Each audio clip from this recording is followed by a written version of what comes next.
Price Lord. கர்த்தருக்கு மகிமை உண்டாவதாக. இந்த காலைவேளையில் ஒரு சிறிய தியானத்தை பார்ப்போம்.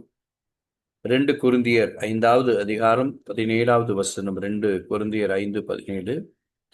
ஒருவன் கிறிஸ்துவுக்குள் இருந்தால் புது சிருஷ்டியாயிருக்கிறான். பழையவைகள் ஒளிந்து போயின, எல்லாம் புதிதாயின. பழையவைகள் ஒளிந்து போயின, எல்லாம் புதிதாயின.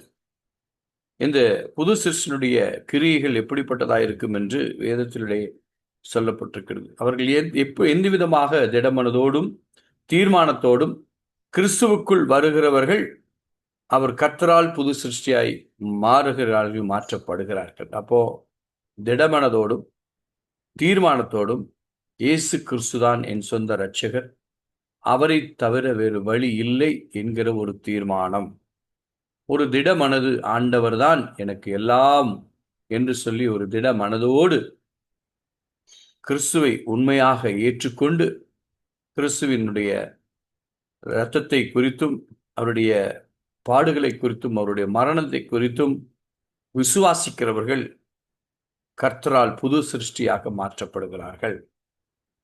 ஆகையினாலே அவர்களிடத்தில் காணப்படுகிற கிரியைகள் என்னவென்றால், அவளுடைய நடக்கைகளிலே, கிரியைகளிலே, சிந்தனைகளிலே எல்லாம் மாறிவிடுகிறது. அப்போதான் அந்த பழைய மனிதனுடைய சுவாபங்களை எல்லாம் களைந்துவிட்டு ஒரு புதிய மனிதனை அவர்கள் தரித்துக் கொள்கிறார்கள். அவர்கள்தான் கிறிஸ்துவுடையவர்கள், கிறிஸ்துவுக்குள் இருக்கிறவர்கள். அவர்கள்தான் கிறிஸ்துவினுடைய வாழ்க்கையை பிரதிபலிக்கிறவர்களாயிருக்கிறார்கள். ஆகினாலே நம்முடைய நடைகள், நம்முடைய கிரியைகள், நம்முடைய சிந்தனைகள் எல்லாம் கிறிஸ்துவாய் மாறிவிடுகிறது. ஏனென்றால் அவர் கிறிஸ்துவானவர் கிறிஸ்துவனுடைய சாயலாய் நம்மை உருவாக்கி இருக்கிறார். ஆகினால் தான் எபேசியர் 4வது அதிகாரத்திலே 23, 24 வசனங்களிலே உங்கள் உள்ளத்திலே புதிதான ஆவி உள்ளவர்களாகி மெய்யான நீதியிலும் பரிசுத்தத்திலும் தேவனுடைய சாயலாக சிருஷ்டிக்கப்பட்ட புதிய மனுஷனை தரித்துக் கொள்ளுங்கள். அப்போ தேவனுடைய சாயலாய் நாம் படைக்கப்பட்டிருக்கிறோம். தேவனுடைய சாயலை உடையவர்களாகிய நாம் அவரை, கிறிஸ்துவை நாம் தரித்துக் கொள்கிறோம். கிறிஸ்துவனுடைய எல்லா சிந்தனைகள், எண்ணங்கள் எல்லாம் அவருடையதாய் மாறிவிடுகிறது. இதுதான் பழைய மனிதனுடைய காரியங்களை களைந்துவிட்டு புதிதாகிற ஒரு புது சிருஷ்டியினுடைய ஒரு கிரியைகள். அது வெளிப்படை தன்மையாக காணப்படுகிற ஒரு காரியமாய் இருக்கிறது. உள்ளார்ந்த மனிதனும் அவன் புதிதாக்கப்படுகிறான். புறம்பான மனிதனுடைய செயல்கள், கிரியைகள், நடக்கைகளும் மாறுகிறது. அதுதான் கிறிஸ்துவனுடைய பிரதிபலிப்பு என்று சொல்லப்படுகிறது. ஆகையினால் தான் தேவனுடைய சாயலாக நம்மை தரித்து கொள்ள வேண்டும் என்று வேதம் தெளிவாக எபேசியர் புஸ்தகத்திலே 4வது அதிகாரத்திலே சொல்லப்பட்டிருக்கிறது. அவர்கள் எப்படி இருப்பார்கள் என்றால், அவர்கள் எப்படி இருக்க வேண்டும் என்று வேதம் விரும்புகிறது. அவர்கள் பரிசுத்த ஆவியினால் நிரப்பப்பட வேண்டும். வேதத்தை நேசிக்கிறவர்களாய் இருக்க வேண்டும். தேவனுடைய சமூகத்தை நித்தமும் தேடுகிறவர்களாய் இருக்க வேண்டும். அப்போ அந்த தேடும் பொழுது, அவருடைய சமூகத்தை தேடும் பொழுது, அவருடைய வார்த்தையை நேசிக்கும் பொழுது, அவருடைய வார்த்தைகளை வாசிக்கும் பொழுது, அவருடைய வார்த்தைக்கு கீழ்ப்படியும் பொழுது, அவருடைய செய்கைகள், கிரியைகள், சிந்தைகள், எண்ணங்கள், நடக்கைகள் எல்லாம் புதியவைகளாய் மாறிவிடுகிறது. நம்மை பார்க்கிறவர்கள் சொல்லுவார்கள், இவர் பழைய மனுஷன் அல்லவே, இவர்கள் அன்று பார்த்த அவர் அல்லவே, இவருக்குள் ஒரு மாற்றங்கள் காணப்படுகிறதே என்று சொல்லி நம்முடைய கிரியைகளையும் நம்முடைய நடக்கைகளையும் பார்த்து அவர்கள் சொல்லுவார்கள். அதுதான் புது சிருஷ்டியுடைய காரியம். ஆகினால் தான் இயேசு கிறிஸ்துவை, புது சிருஷ்டியாகிய இயேசு கிறிஸ்துவை நாம் தரித்துக் தேவனுடைய சாயலாக இருக்கிறவர் நாம் அவரை தரித்துக் கொள்ளுவர்களாக இருக்க வேண்டும்.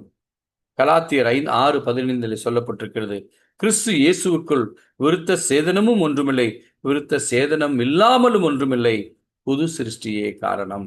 ஆயினாலே எதை குறித்தும் நாம் சிந்திக்காதபடிக்கு, நினைக்காதபடிக்கு நாம் கிறிஸ்துவின் சாயலாய், தேவ சாயலாய் நம்மை உருவாக்கி இருக்கிறார். அந்த கிறிஸ்துவின் சாயலை நாம் தரித்துக் கொள்வோம். ஆகினால் நமக்குள் இருக்கிற பழைய விதமான கிரியைகள், சிந்தனைகள், எண்ணங்கள் எல்லாம் ஓடிப்போகும். நம்முடைய எல்லா விதமான, நம்முடைய மாமிசத்திற்குரிய எல்லா விதமான காரியங்களும் நம்மை விட்டு ஓடி போகும். ஆகினால்தான் நாம் மாமிசத்துக்கு ஏற்றவர்கள் அல்ல, ஆவியின் பிரமாணங்கள், ஆவிக்கேற்றவர்களாய் நாம் இருக்கிறோம்.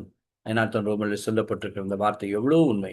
கர்த்தர் இந்த கால வேளையை நமக்கு ஆசீர்வாதமாக்கி தருவாராக. ஒவ்வொரு நாளும் நாம் புது சிருஷ்டியுடைய காரியங்களை நாம் வெளிப்படுத்திக் கொண்டிருக்க வேண்டும். ஆகினால்தான் அவர் சொல்லுகிறார், அவர்கள் எப்படிப்பட்டவர்களாய் இருப்பார்கள் என்று ரோமர் 8வது அதிகாரத்திலே 5வது அதிகாரத்திலே சொல்லுகிறது, அன்றியும் மாமிசத்தின்படி நடக்கிறவர்கள் மாமிசத்துக்குரியவர்களை சிந்திக்கிறார்கள், ஆவியின்படி நடக்கிறவர்கள் ஆவிக்குரியவர்களை சிந்திக்கிறார்கள். அப்ப ஆவிக்குரிய சிந்திக்கிறவர்கள் யார்?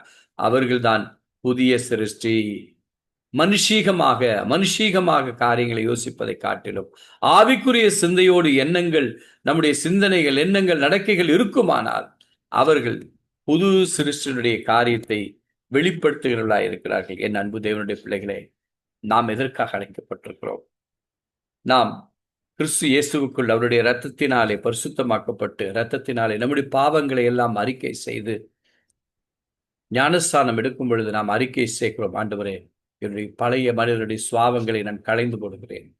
கிறிஸ்து இயேசுவுக்குள்ளே கிறிஸ்துவின் இரத்தத்தினாலே நான் சுத்திகரிக்கப்படுகிறேன்.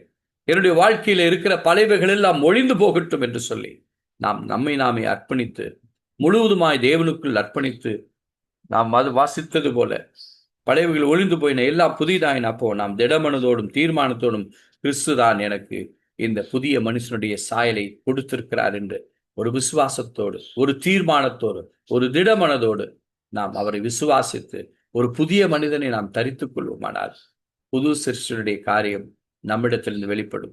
கிறிஸ்துவின் அன்பு வெளிப்படும், கிறிஸ்துவின் பரிசுத்தம் வெளிப்படும். இதையெல்லாம் புது சிருஷ்டியுடைய காரியமாயிருக்கிறது. நம்முடைய வாழ்க்கையிலே கிறிஸ்துவை பிரதிபலிக்கிறவர்களாய், கிறிஸ்துவனுடைய சிந்தைகள், எண்ணங்களை பிரதிபலிக்கிறவர்களாய், நம்முடைய கிரியைகளிலே நாம் தேவனுடைய சாயலாய் தரித்தவர்களாய் நாம் காணப்படுவோமானால் நம்மை பார்க்கிறவர்கள் கிறிஸ்துவுக்குள் அவர்களும் இந்த மெய்யான பரிசுத்தமான அந்த கிறிஸ்துவை பின்பற்ற வழிவாசல்களை நாமே ஏற்படுத்தி கொடுக்கிறோம். நாம் சொல்வதை காட்டிலும் நம்முடைய நடக்கைகளே, கிரியைகளிலே காண்பிக்கும் பொழுது, கிறிஸ்துவின் அன்பு நம்மிடத்தில் வெளிப்படும் பொழுது, அவர்களும் இந்த கிறிஸ்து எனக்கு வேண்டும் என்று சொல்லி நம்மை நோக்கி வருவார்கள். எந்த வசனமும் சொல்ல வேண்டியதில்லை. நம்முடைய செய்கைகள், கிரிக்கையிலே புதிய சிருஷ்டியுடைய காரியம் வெளிப்படுமையாகும். கிறிஸ்துவை நாம் சுலபமாக நம்முடைய இயேசு கிறிஸ்துவின் அன்பை அவர்களுக்கு நாம் சொல்ல முடியும். இயேசு கிறிஸ்துவை அன்பை அவர்களும் பெற்றுக்கொள்ள முடியும். நம்முடைய வாழ்க்கையிலே நாம் புது சிருஷ்டியாய் இருப்போம், புதிய காரியங்களை செய்வோம். பழையவைகள் எல்லாம் ஒழிந்து போகட்டும், எல்லாம் புதிதாகட்டும். கர்த்தர் உங்களை ஒவ்வொருவரையும் புது சிருஷ்டியாய் மாற்றிருக்கிறார். நிச்சயமாக உங்களுடைய கிரியைகள், சிந்தைகளிலே தேவனுடைய அன்பு, தேவனுடைய கிரியைகள், தேவனுடைய சிந்தனைகள் வெளிப்படும். நிச்சயமாய் கர்த்தர் உங்களை அவ்விதமாய் வழி நடத்துவார். கர்த்தர் தாமே உங்களை ஆசீர்வதிப்பார்.